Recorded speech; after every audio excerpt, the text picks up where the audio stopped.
हाँ, तो हम उद्देशिका में थे, संविधान की उद्देशिका में कौन कौन से वर्ड्स हैं। पहला, भारत के लोग संपूर्ण प्रभुत्व संपन्न है, यानी कि हम अपने फैसले लेने के लिए खुद पर निर्भर है। समाजवादी है, हमारे यहाँ लोक कल्याण को बढ़ावा दिया जाता है। पंथ निरपेक्ष है, किसी भी पंथ को नहीं मानते, सिर्फ भारतवासी। भारत का कोई एक धर्म या पंथ नहीं है, ठीक है। लोकतंत्र है, भारत में जितने भी व्यक्ति सब सार्वभौमिक है, मताधिकार के ऊपर वोट डालने के लिए क्या है, एलिजिबल है, ठीक है।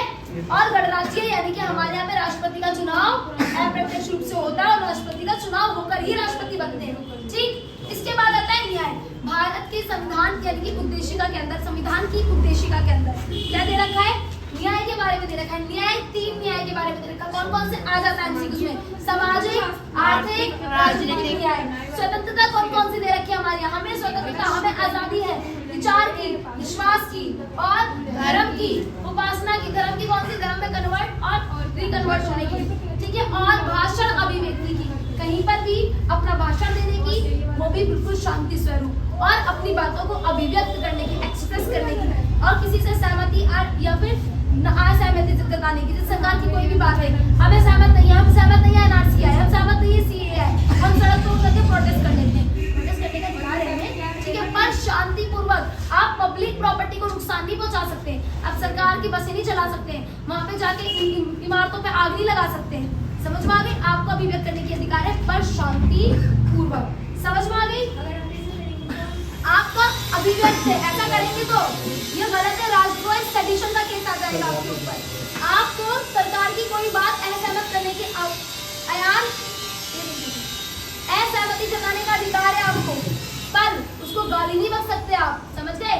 आप बोल सकते हो कि नरेंद्र मोदी जी ये काम गलत कर रहे हैं, पर आप गाली नहीं बक सकते किसी को। ये क्या होगा, किसी के लिए गलत तरीके से शब्द यूज करना, लिखना या एक्सप्रेस करना किसी को गलत तरीके से, इट्स कॉल्ड डिफॉर्मेशन, मानहानि। गलत तो गलत है, समझ गए। आपको स्वतंत्रता, इसका मतलब नहीं आप कुछ भी कर दोगे। जब हम स्वतंत्रता वाला चैप्टर पढ़ेंगे आप उसमें समझेंगे, ठीक। इसके बाद हमारे संविधान की उद्देशिका में समता का भी है। समता मतलब समानता है, समता मतलब अवसर की समानता, सबको समान अवसर मिलना चाहिए, सबको समान प्रतिष्ठा मिलनी चाहिए, जातों में क्या नहीं होना चाहिए, इनइक्वालिटीज नहीं होना चाहिए। और संविधान की उद्देशिका के अंदर जो वर्ड लिखा हुआ है, राष्ट्र की एकता अखंडता को बनाने का कर्तव्य हमारा है।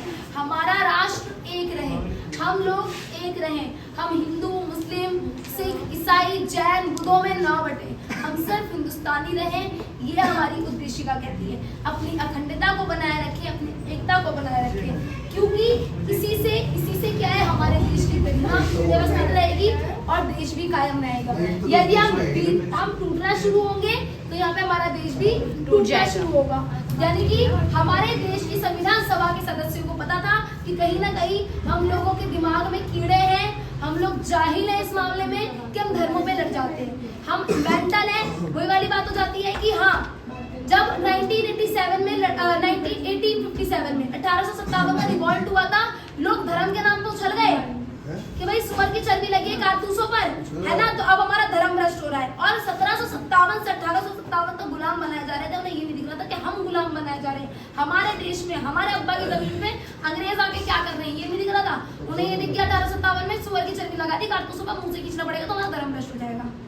उस पे लड़ लिए, गुलाम थे इतने सालों से, 100 साल, 1757 से 1857 कितने साल हो गए, 100 साल ना, 100 साल से गुलाम थे। उस बात पे कोई नहीं वो हुआ क्या हमें लड़ना चाहिए, सारे आ जाओ मिलके मारेंगे अंग्रेजों को, नहीं। 1857 में मिलके मारेंगे क्योंकि हिंदू मुस्लिम का धर्म भ्रष्ट कर दिया, है ना। तो ये पता थी हमारे लोगों को कि धर्म के नाम पे चल सकते हैं, इसीलिए इन्होंने प्रस्तावना में क्या हुआ, प्रस्तावना में राष्ट्र की एकता और अखंडता और गरिमा बनाए रखने के लिए एक स्टेटमेंट लिख दी।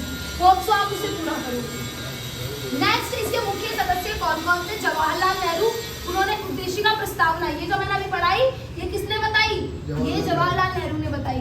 राजेंद्र प्रसाद पूरी सभा के अध्यक्ष थे। डॉक्टर भीमराव अंबेडकर प्रारूप समिति के अध्यक्ष। प्रारूप समिति क्या होती है, समझ नहीं आती ना, प्रारूप समिति के अध्यक्ष थे। कौन, डॉक्टर भीमराव अंबेडकर प्रारूप समिति के अध्यक्ष। बताती हूँ, मैंने पूछा था कि तुम्हें समझ नहीं आई होगी इसका मतलब क्या होता है। प्रारूप समिति मतलब होता है जहाँ ड्राफ्टिंग हो रही थी, ड्राफ्टिंग मतलब लिखना, उसको संविधान अकेले नहीं लिख रहे थे, साथ में बहुत सारी। समिति मतलब होता है एक टीम और उसका अध्यक्ष मतलब होता है उस टीम का लीडर, ठीक है।